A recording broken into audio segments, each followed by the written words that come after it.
বাংলাদেশের জাতীয়তাবাদী যুবদল কেন্দ্রীয় নির্বাহী কমিটির সহসভাপতি পদে আবু সাইদ আহমেদ নির্বাচিত হয়। যুবদল যুক্তরাষ্ট্র শাখার উদ্যোগে এক সংবর্ধনা অনুষ্ঠিত হয়। সোমবার সন্ধ্যা জ্যাকসন হাইটসে নবান্ন রেস্টুরেন্টে এই অনুষ্ঠানে আয়োজন করা হয়েছিল।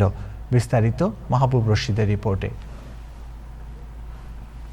6 জুলাই সোমবার সন্ধ্যায় কোরআন তেলাওয়াতের মাধ্যমে শুরু হওয়া অনুষ্ঠানে যুবদল কেন্দ্রীয় নির্বাহী কমিটির সহসভাপতি পদে নির্বাচিত হওয়ায় আবু সাইদ আহমেদের সংবর্ধনা সভায় কেন্দ্রীয় ও যুক্তরাষ্ট্র বিএনপি, যুবদল ও তার অঙ্গ সংগঠনের শীর্ষস্থানীয় নেতৃবৃন্দের মধ্যে বক্তব্য রাখেন আব্দুল লতিফ সম্রাট, জিল্লুর রহমান, সুলেমান ভূঁইয়া, জাকির এইচ চৌধুরী, তোফায়েল চৌধুরী লিটন সহ আরও অনেকে।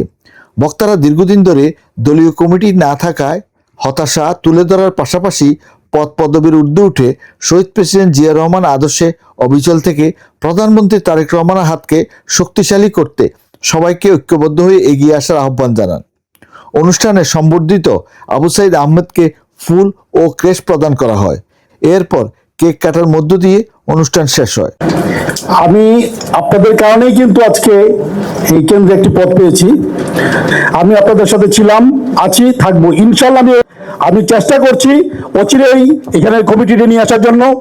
সভাপতি এবং সাধারণ সম্পাদকের সাথে গতকালকেও কথা হয়েছে। ইনশাল্লাহ কমিটি হবেই হবে। আমাকে 2013 সালে আমাদের নেতা যখন লন্ডনে ছিলেন, আমি বলেছিলাম, ভাই আপনি যদি আমাকে দলের কমিটিতে সদস্য না রাখেন আমার কোনো আপত্তি নাই, হয়তো কোনো দায়িত্ব থাকবে না, কিন্তু কোনো রেস্টুরেন্টে যখন বসবো, যখন দেখবো কোনো বাকশালী বা কেউ বিএনপির বিরুদ্ধে কথা বলছে, টেবিল সাপোর্ট দিয়ে তার প্রতিবাদ করবো। এটা আমরা আদর্শ, সেই আদর্শ বুকে নিয়ে আমরা রাজনীতি করি। দলের নেতা শহীদ জিয়া বেগম খালেদা জিয়ার কলেজার টুকরা, বাংলাদেশের 18 কোটি মানুষের নেতা তারেক রহমানকে ভালোবেসে যাব। আমাকে প্রধান করে একটা কমিটি দেওয়া ছিল, সাইদ ভাই, আব্দুল বাতেন সহ সবাই আমরা ছিলাম।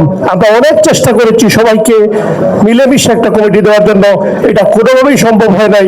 আমাদের ভারপ্রাপ্ত চেয়ারম্যান তখন আজকের প্রধানমন্ত্রী জনাব তারেক রহমানের সাথে লন্ডনে সরাসরি দেখা করেছিলাম। সেই বৈঠকে উনি আমাকে যুবদলের সেন্ট্রালে অফার করেছিল।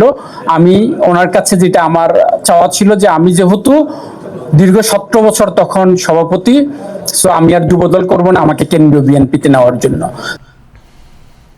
মাহবুব Rashid, Time Television, New York.